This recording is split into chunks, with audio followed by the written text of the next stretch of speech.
Hey everybody, welcome back to another edition of I'm Fine. I'm your host once again this week, Michael Bishop. Today we're going to talk about community. It's something that we all understand is important, or at the very least, it's something that we've always been told is important. But like with all things, I think it's natural to question that importance at some point in your life. And so today we're going to talk specifically about self-alienation. I think alienation is something that every hemophiliac and rare disease patient generally feels fairly frequently. We feel it, of course, in our individual communities, probably because we're one of only a few hemophiliacs our peers have ever met and maybe will ever meet.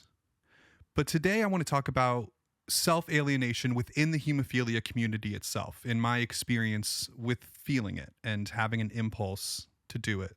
For those who missed last month's episode, I have severe hemophilia B with an allergy and inhibitor to factor IX products. Because of my allergy, I've had to use a bypassing agent since I was a child. I've actually only ever used the same one, and that's because there have not been a lot of options for me. This is thankfully in contrast with the rest of the treatment options in our industry and community. But my whole life, I've seen advancements in what feels like everybody else's treatments but my own. And with more sophisticated treatments comes a better quality of life. So there is a divide there, a growing divide, at least one that I perceived between my quality of life and my peers' quality of life in the hemophilia community. You know, kids growing up now think about treatment only in the prophylactic sense, only in the preventative sense. And that's a wonderful, beautiful thing that I wish for everybody.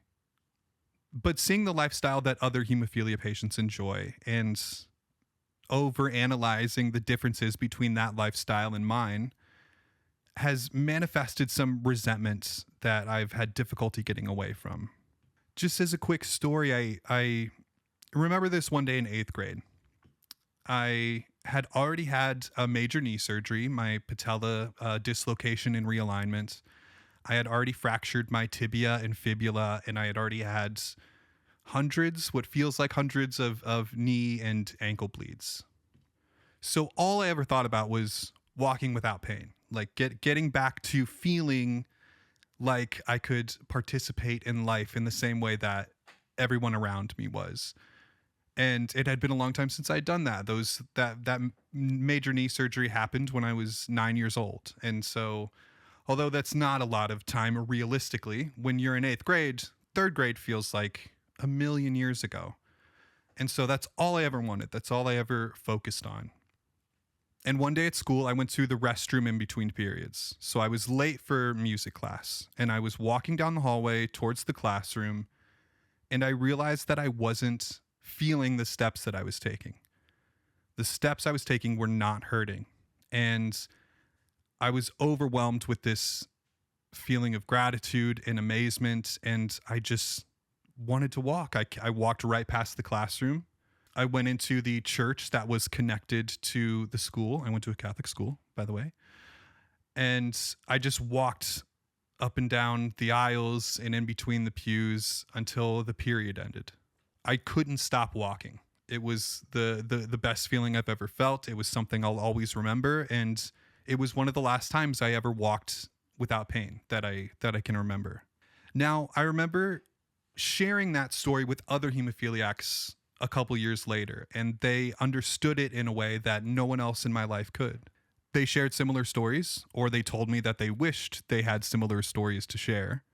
And I guess that is to say, the reason I tell you that is because when I was young, it felt like everyone in the community shared a very similar struggle, a similar looking struggle. Like just hearing that someone else had hemophilia was enough information to assume that they were going to have or already have some pretty intense physical complications. And that's why being a part of the hemophilia community was so comforting. I knew that most other hemophiliacs would be able to relate to me in this way.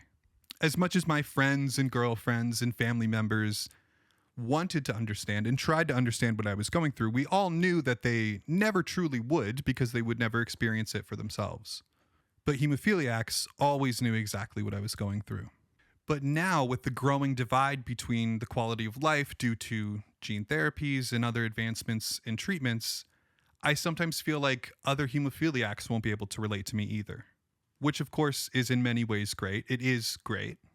But seeing physically healthier patients communicate their successes, if it's done sloppily, or even communicating their failures because their failures look a lot different in mine, can make me and patients like me feel alienated within our own community. It can leave some of us in the corner of the room with our arms crossed, thinking, you guys don't know how bad hemophilia can get. And that sucks. It's honestly hard to admit that we even do that. And we probably don't even consciously do it. We certainly don't want to do it, but it's this subconscious reaction to what's happening around us. So when I started reflecting on this recently, it made me think of an essay by Audre Lorde titled "The Master's Tools Will Never Dismantle the Master's House." Now, I apologize, I'm going to get pretty English class with you, but I promise it's worth it. Audre Lorde was an amazing feminist writer, poet, essayist, and civil rights activist who worked and lived mostly in the mid-20th century. I think she died sometime in the 90s, in the early 90s. The essay I'm going to talk about today was published in 1984. To give a brief overview of the essay, it was a reflection on her appearance and presentation at a humanities conference at New York University.